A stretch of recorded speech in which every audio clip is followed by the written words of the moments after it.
Good morning, everyone. Today I am going to tell you a very beautiful, inspiring story. एक रूसी साहित्यकार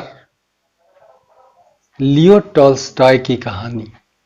विश्व के महान साहित्यकारों में लियो टॉल्स्टॉय को हम जानते हैं। उन्होंने एक बड़ी सुंदर कहानी लिखी है। उनकी कहानियां सभी सुंदर हैं। एक से बढ़कर एक कहानियां हैं। उन्होंने लिखा है, एक गांव में एक युवती की मृत्यु हो गई थी। उस युवती की 3 जुड़वा बच्चियां थीं। वो एक लड़की मां के स्तन से लिपटकर रो रही थी। दूसरी चीख पुकार कर मचा रही थी और तीसरी रोते रोते मां के सीने से लगकर सो गई थी। देवदूत जब उस मृत महिला को लेने के लिए आया तो वह देख करके यह कारुणिक दृश्य उसे रहा नहीं गया, उसे सहा नहीं गया, क्योंकि उस परिवार में और कोई था नहीं। पति पहले ही मर चुका था। परिवार में और दूसरा कोई सदस्य नहीं बचा था और बहुत गरीबी हालत थी। किसी तरह से तीनों बच्चियों को पाल रही थी, मृत पड़ी हुई थी। इस स्थिति को देखकर देवदूत वापस लौट गया और जाकर के मृत्यु के देवता से, प्रधान देवता से कहा कि मैंने जो दृश्य देखा वो बड़ा ही कारुणिक है। क्या कोई ऐसा उपाय नहीं है कि कुछ दिनों के लिए उसकी उम्र बढ़ा दी जाए? बच्चियां जब बड़ी हो जाएंगी तब फिर उसको मृत्यु दिया जाए। तो मृत्यु का जो प्रधान देवता था उसने उस देवदूत को बहुत डांटा और कहा कि तुम नियति से ज्यादा समझदार हो गए हो। तुम्हें सजा मिलेगी क्योंकि तुमने आज्ञा का पालन नहीं किया है। तुम जाओ, तुम्हें मृतलोक में जाना होगा और जब तक तुम अपनी गलती पर, अपनी मूर्खता पर 3 बार हंस नहीं लोगे तब तक तुमको वही सजा भोगनी पड़ेगी। देवदूत आ गया मृतलोक में।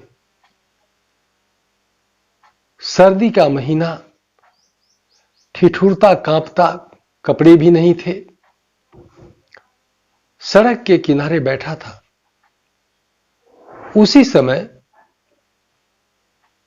एक व्यक्ति मोची था जो अपने बच्चों के लिए कुछ कपड़ा और कंबल खरीदने जा रहा था। उसने देखा कि एक व्यक्ति बैठा हुआ है, कांप रहा है।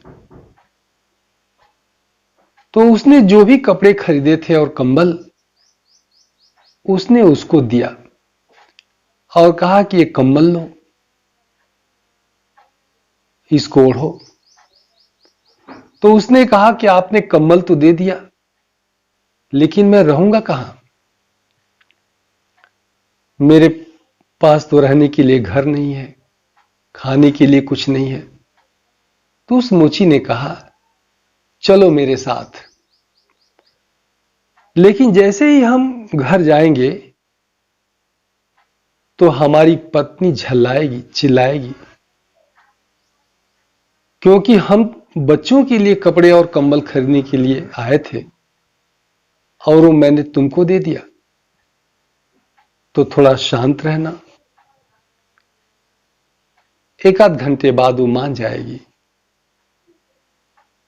देवदूत ने कहा ठीक है। जैसे ही वो घर आए तो पत्नी चिल्लाना शुरू की, कहां से एक व्यक्ति को और धर के ला लिए, कपड़े भी नहीं लाए, कंबल भी नहीं लाए, लाए तो उसको दे दिए। बहुत चिल्लाई।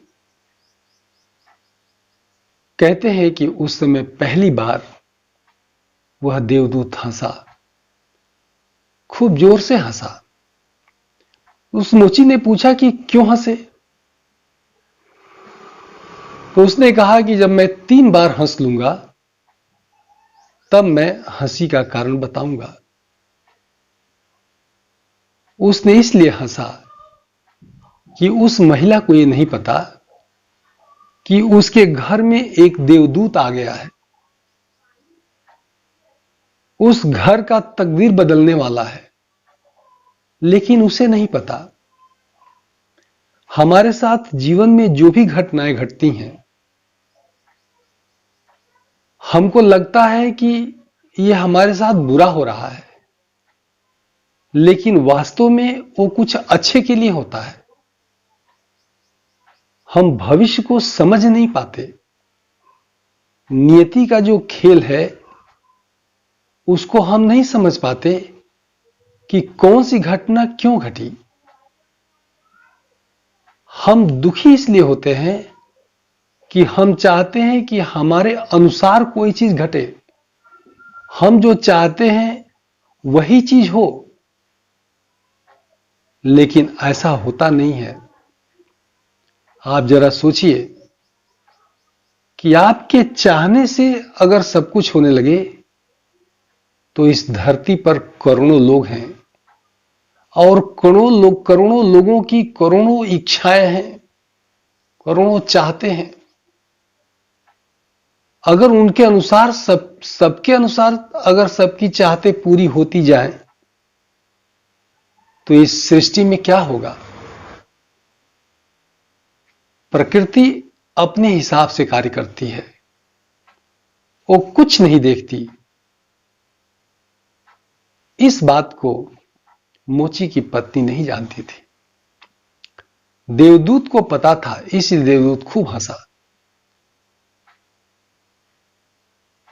जब मोची ने कहा कि कब राज बताएंगे हंसी का, तो उसने कहा कि बताएंगे, जब मैं 3 बार हंस लूंगा तब इसका राज बताऊंगा। मोची जो था जूते बनाता था, बहुत सुंदर जूते बनाता था।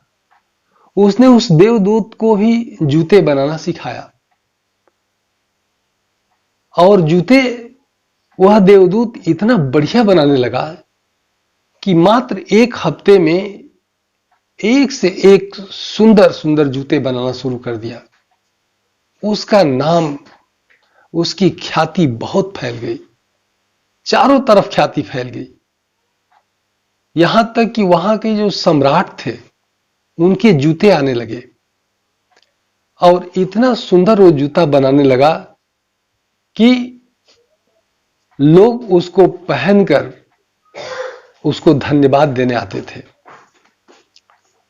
इसी समय सम्राट का एक नौकर आया और उसने कहा कि ये सम्राट के लिए जूते बना दीजिए, ये चमड़ा मैंने लाया है और बहुत बेशकीमती चमड़ा है, इसका जूते बनाना है। हां, याद रखिएगा कि चप्पल स्लीपर नहीं बनाना है। देवदूत ने कुछ कहा नहीं, वो कह करके चला गया, ऑर्डर दे दिया। मोची ने भी समझाया कि जूते ही बनाना है, चप्पल नहीं बनाना है, स्लीपर नहीं बनाना है। लेकिन कुछ दिन के बाद उसने जूते न बनाकर स्लीपर बना दिया। अब मोची ने कहा कि स्लीपर क्यों बनाए? मोची इतना डांटा कि डंडा लेकर मारने के लिए दौड़ा। उस देवदूत को। वह देवदूत खूब हंसा, खूब हंसा। तब उसने कहा कि मैं तो मारने आ रहा था, तुम हंसे क्यों? तो बोला कि ये दूसरी बार मैं हंसा हूं, एक बार और हंस लूंगा तब कारण बताऊंगा। कहते हैं कि उसी समय वो नौकर दौड़े दौड़े आया, सम्राट का नौकर, और कहा कि देखिए, जूते मत बनाइएगा, स्लीपर ही बनाइएगा, क्योंकि सम्राट की मृत्यु हो चुकी है। और रूस में एक नियम है कि अगर कोई मर जाता है तो उसको स्लीपर पहना करके मरघट तक ले जाते हैं। तो अब सम्राट तो रहा नहीं, वो तो मर चुका है, इसलिए स्लीपर की जरूरत है, आप स्लीपर जरूर बना दीजिए। और कहते हैं कि फिर ऐसे ही कुछ दिन बीते। एक दिन 3 लड़कियां आई, बड़ी सुंदर युवती, उनके साथ एक वृद्ध महिला भी थी। वृद्ध महिला ने कहा कि मैंने आपका बड़ा नाम सुना है, आप जूते बनाते हैं, हमारे 3 बच्चियों के लिए आप सुंदर जूते बनाइए, इनकी शादी होने वाली है, राजघराने में इनकी शादी हो रही है, इनके लिए जूते चाहिए। वह देवदूत देखते ही उन युवतियों को समझ गया कि ये वही तीनों युवतियां हैं जो मां के स्तन से लिपटी हुई रो रही थी। तो उसने पूछा कि आप कौन हैं और इनको क्यों लाई हैं? तो वृद्ध महिला ने बताया कि ये हमारे पड़ोस में एक युवती थी, उसी की ये 3 बच्चियां थीं, 3 बच्चियां हैं, और वो युवती मर गई। वो इतनी गरीब थी कि इनका पालन पोषण भी बड़ा मुश्किल से कर पा रही थी, और उसके मरने के बाद इनका कोई नहीं था। मैं इनका पड़ोसी, तो मैंने इनको पालना शुरू कर दिया, और मेरे पास अपार संपत्ति है। ये लड़कियां मेरे घर में रहती हैं, मेरे साथ रहती हैं, मैंने इनकी शादी भी तय कर दी है राजघराने में। कहते हैं कि वह देवदूत जो था तीसरी बार कस के हंसा, और जब वो हंसा तब मोची ने कहा कि आपने तीसरी बार हंसा है। उसने कहा कि हां, मैं हंस लिया, अब मैं मुक्त हो गया, मैंने एक गलती की थी और उसी गलती के कारण मुझे सजा मिली कि मैं यहां मृतलोक में आया था। और इतना कहकर वो चला गया। लियो टॉल्स्टॉय की यह कहानी यह हमारी नियति को बताती है। वास्तव में हमारी नियति में क्या है, भविष्य में क्या होगा, यह हमको बिल्कुल नहीं पता रहता है। हम कुछ कल्पनाएं करते हैं, बैठ करके सोचते रहते हैं कि ऐसा होगा, एक दिन आएगा तो मैं ऐसा बन जाऊंगा। ये सब कोरी कल्पनाएं हैं, वैसा कुछ होता नहीं है। इसीलिए कहा जाता है कि भविष्य बिल्कुल अंधेरे में है, हमको कुछ पता नहीं है कि क्या होने वाला है। अगर आप एक एक दिन को देखें, आप चाहें कि हम सुबह से लेकर के शाम तक आप टाइम टेबल बना लें कि मैं इतने बजे उठूंगा, ये काम करूंगा, पूरा आप निर्धारित कर लें, लेकिन आप पाएंगे कि आप टाइम से उठ ही नहीं पाए। भविष्य बिल्कुल अननोन है। इसीलिए कहा जाता है कि जो कुछ भी हमको भविष्य में पाना है, वो हम अपने वर्तमान को अच्छे से जिएंगे तो हमारा भविष्य अच्छा हो जाएगा। लियो टॉल्स्टॉय की कहानी हमें बताती है